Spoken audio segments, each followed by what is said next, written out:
나는 어두운 입술이 아니다 라고 하시는 분들이 많이 계셨는데요.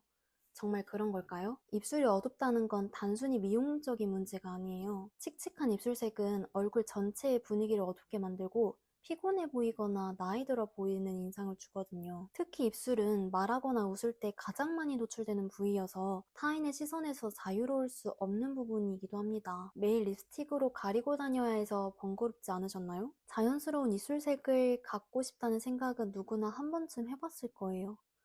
많은 분들이 매일 립스틱을 바르고 다니고 있는데 립스틱은 순간적인 생기를 줄 수는 있지만 근본적인 해결책이 되지는 못해요. 우리가 흔히 입술색을 판단할 때 내 입술 자체만을 보고 생각을 하는데요. 하지만 거울을 봤을 때 볼 피부색이랑 비교했을 때 입술이 유난히 칙칙해 보인다면 높은 확률로 어두운 입술입니다. 그리고 내 입술이 갖고 싶은 입술인가? 라고 생각해 봤을 때 거무튀튀해서 아니다라는 생각이 드시면 어두운 입술이에요.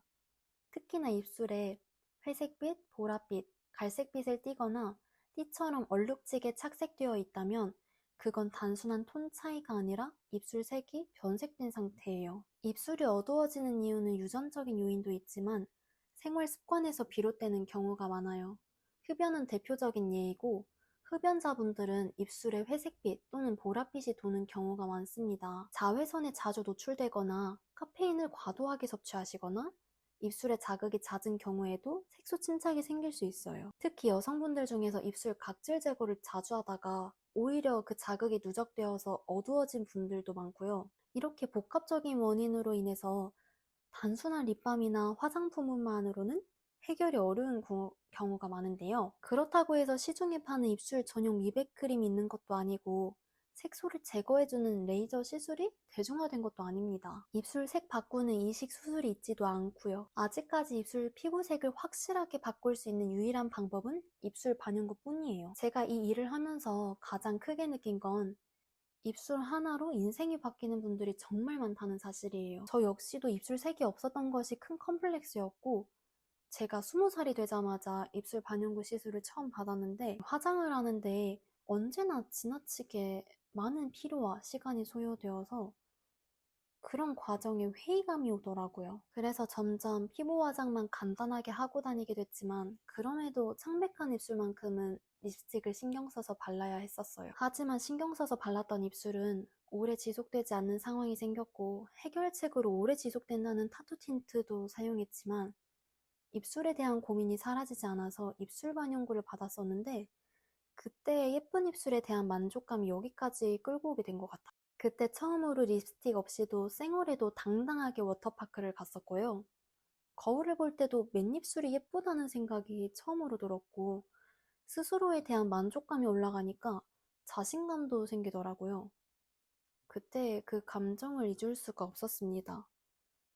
저는 이 감정을 더 많은 분들과 나누고 싶어서 입술 하나만 파고들었어요. 특히 피부는 밝은데 입술만 띠처럼 어두워서 고민이었던 고객분이 계셨는데 거울을 보고 너무 마음에 든다고 감사하다고 말씀을 해주셨는데 그 순간이 아직도 기억에 남습니다.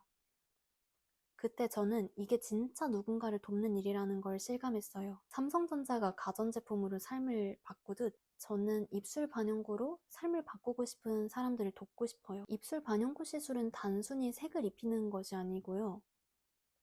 피부 톤, 입술 컨디션, 원하는 분위기를 고려해서 생기를 부여해주는 기술이에요. 시술을 받으면 립스틱 없이도 생기 있는 분위기를 유지할 수 있고 어떤 립 제품을 발라도 훨씬 발색이 잘 되는 효과도 있습니다. 특히 민낯일 때 지속 가능한 생기를 유지할 수 있다는 점은 아주 큰 장점이에요. 한번 시술을 받고 나면 꾸준한 보습 관리만 잘해도 5년 이상 유지가 됩니다.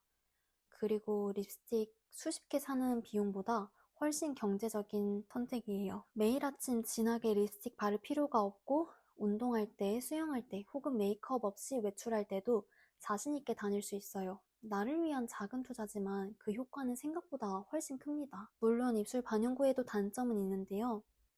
대표적인 것이 시술 중 약간의 통증이에요. 요즘 기술은 많이 발전해서 예전보다 훨씬 덜 아프고 자극도 적지만 수면 마취급의 완벽한 무통은 아직 아니에요. 컨디션이 좋지 않거나 예민한 분들은 따끔거림을 느낄 수 있고요. 반면에 아예 코를 골며 주무시는 분들도 계셨어요. 저도 7년 전에 처음 받았을 때는 솔직히 아팠습니다. 하지만 최근에 다시 받았을 때는 이게 맞나? 싶을 정도로 편하게 받았어요. 두 번째로 시술 후 주의사항이 많습니다. 보통 일주일 정도는 회나 초밥 같은 나름식은 피해야 하고 수영이나 격한 운동도 못하고요. 입술 각질이 자연스럽게 탈락하고 색이 자리 잡을 때까지는 보습 관리가 필수입니다. 그 기간 동안은 약간의 불편함이 있을 수 있지만 일주일만 지나고 얻는 만족감은 훨씬 커요. 보톡스나 프락셀이나 피부과 시술들도 그렇듯이 약간의 통증과 주의 기간이 필요한 건 어느 시술이든 마찬가지인 것 같아요. 그리고 믿을 수 있는 시술자에게 받는 것이 가장 중요한 안전 요소입니다. 지금은 입술 반영구 기술이 가장 발전해 있고 안전성과 지속력 모두 안정된 상태예요. 특히 여름철이나 휴가철은 회복 기간을 보내기에 최적의 시기입니다. 평소보다 자유롭게 스케줄을 조정할 수 있고 시술 후 관리에도 여유가 생기죠. 더 이상 립스틱으로 가릴 필요 없이 생기 있는 나만의 입술을 갖고 싶다면 지금이 바로 예약할 타이밍이에요. 저는 궁극적으로 입술 반영구 대중화를 만드는 게 목표예요. 수많은 립스틱에서 해방이 되어 더 건강하고 더 자연스럽고 더 안전한 기술을 통해 건강한 입술을 만들고 싶어요.